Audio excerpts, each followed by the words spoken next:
ekibana n'eddogo waliwo kyempulira ekiva ku bulamu bw'omusajja bw'omukyala bw'ekisa ekibana n'eddogo ekibana n'emizimu sirikira maaso ga Mukama akola omulimu gwe Yesu omuyinza w'ebintu byonna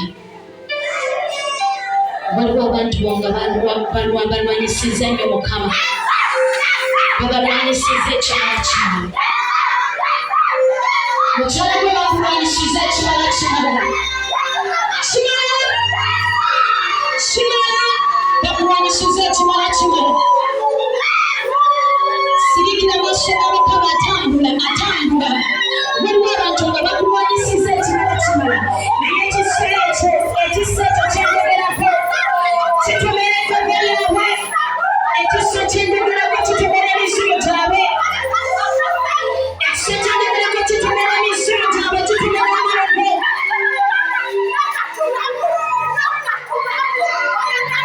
sirikira weyatambula Tunamu yasubira kama leo kwa kusoma kwa leo atupata change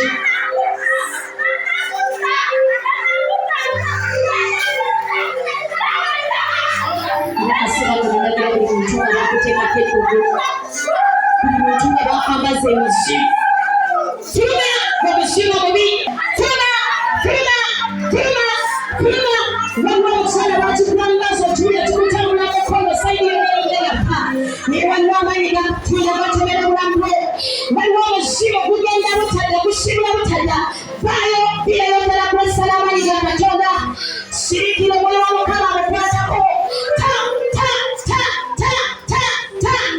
mambo ya mchana ulinyesha mwana wa katonda wangu echochema kwamba sababu na magenda wewe echochema kwamba sababu na magenda wewe baba amejakushimira otulina wolaga bakushimira mu kifo kimu oleme kugenda maaso oleme kukulaakulana oleme kuva woli naye waliwo ekisa ky'abatonda ekitomera emizimu eteyita egy'amaanyi abalwana mpulira ekisa kitomera emizimu eteyita egy'amaanyi kyalema abantu abalala ate kyalema katonda bagenda masabala bigaala naye ekyo tekyalema katonda waliwo amaanyi sirikira maaso ga Mukama Mungu kwetu Bwana ni kulabira kayo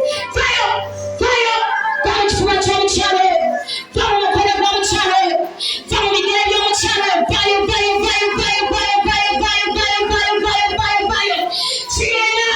kigenda biyesa omwana bakatonda obulamu bakulaba ng'ogenda mu maaso ne bakwatira obutta naye Katonda asimulula ekisa kakale kiwambatira obulamu bwo bakulaba ng'okulaakulana ne bakwatira obutta naye waliwo amafuta abakuteyo olunaku olwaleero vayo okyala gwe vayo okomera lyabwe vayo mu malogo gaabwe vayo oliyesa omwana wa Katonda obulamu vayo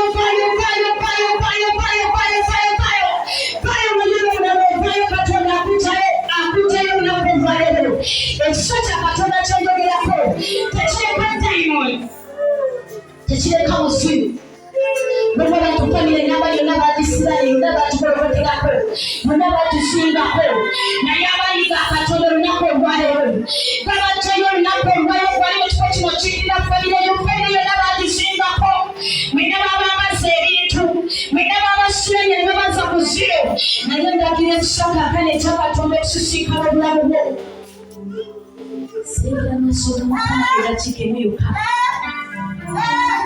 Yesu tukula bubani tambula bashire tambula bani baki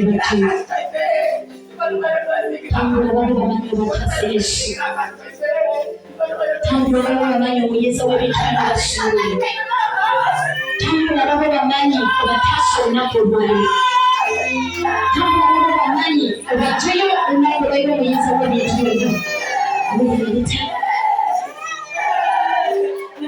Yesu y'omukyalo Bwebale Yesu Kristo kati ekisa muteeka emikono gy'omukwano Bwebale Yesu ebyange biragerako olunaku olwaleero leka ekisa kyo kikomyewo ebyange leka ekisa kyo kikomyewo ebyange kati kabiri essatu Katonda tukomyewo ebibyo mu ddakiika ze tusigaze entono. Essatu Katonda tukomyewo ebibyo. Essatu Katonda tukomyewo ebibyo. Kikomyewo amakaago agali gatwalibwa. Kikomyewo emirimu egyali gyatwalibwa. Kikomyewo buli kimu ekikyo olunaku olwaleero mu kaseera kano batumaliriza buli abantu nga Mukama agenda kukomyawo mu kitiibwa. Mukama agenda kukomyawo mu kisa. Mukama agenda kukomyawo mu bugagga. Mukama agenda kukomyawo mu kitiibwa eky'oluvannyuma mu linnya lya Yesu Omwana wa Katonda omulamu. Era nangirira omwoyo wa Mukama mukyala gwe akomezeewo buli kimu ekikyo. Akomezeewo buli kimu ekikyo.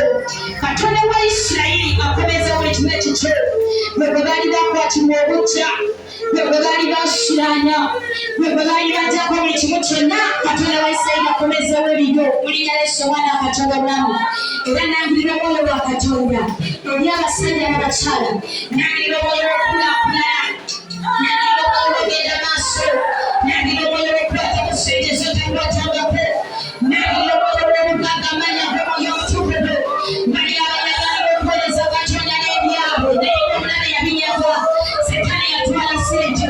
Setaani yatwala obugagga bwe. Setaani yakwatwaza n'owuza mu ziro. Naye nangirira ekisa kya Katonda. Ekisa kya Katonda kitussa obuyambano. Okwate ssente z'otakwatangako mu linnya lya Yesu Omwana wa Katonda omulamu. Tola ekirabo ky'obumanga mukyala gwe. Tola ekirabo ky'essente musajja gwali mu kifo ky'olunaku olwaleero. Katonda aleete obadde tokwatangako. Obeera Mukama kubeera mu kitiibwa eky'okubeera maaso. Obeera Mukama kubeera mu kitiibwa eky'obugagga. Obeera Mukama kubeera mu kitiibwa obuweereza n'ebiryo omugabe Ayi Yesu. Njaguwadde nnyo. Okimala kimala. Nange njayaana okuweereza n'ebyange. Naye buli kimu ekyange kyakka. Ssente zaggwamu. Ebiryo njangulirwa. Ne kyenkwata oluusi nange tekimala. Nsabye olunaku olwaleero okyuse obuyimba bwange. Mpeereza omukisa Yesu. Saba omukisa mu ddakiika zino ze tumaliriza. Saba omukisa gwa Katonda. Saba omukisa gwa Mukama. Saba omukisa gwa Katonda. Saba omukisa gwa Katonda. Nangirira omukisa gwa Mukama gulembe naawe. Bayibuli egamba omukisa gwa Mukama gwe gugagawaza. So tagata buyinike nagwo. Twala omukisa gwa Katonda. Nangirira omukisa mu byokola. Nangirira omukisa mu bizinensi yo. Nangirira Mukama akuleetere bakasitoma kulabira bizinensi. Nangirira Katonda akuweereza omukisa ogw'obuyinka. Nangirira Katonda akugaggawaze. Bali abantu nga Mukama agenda kugaggawaza. Bali abantu nga Mukama agenda kuyimusa ekyo kirangiridde ku bulamu bwo. Katonda akuweereza omukisa. Omukisa ogukulaakulanya. Omukisa ogukusangula amaziga. Omukisa okugyawo obuyirike. Omukisa okugyawo enakuyo. Nangirira omukisa gwa Katonda mu ngalo zo. Nangirira omukisa gwa Mukama mu ngalo zo olunaku olwaleero. Engalo zo nga wezitadde mu bbanga zikwate ku mukisa. Engalo ezo nga wezitadde mu bbanga zikwate ku ssente z'otakwatangako. Engalo ezo nga wezitadde mu bbanga okulaakulana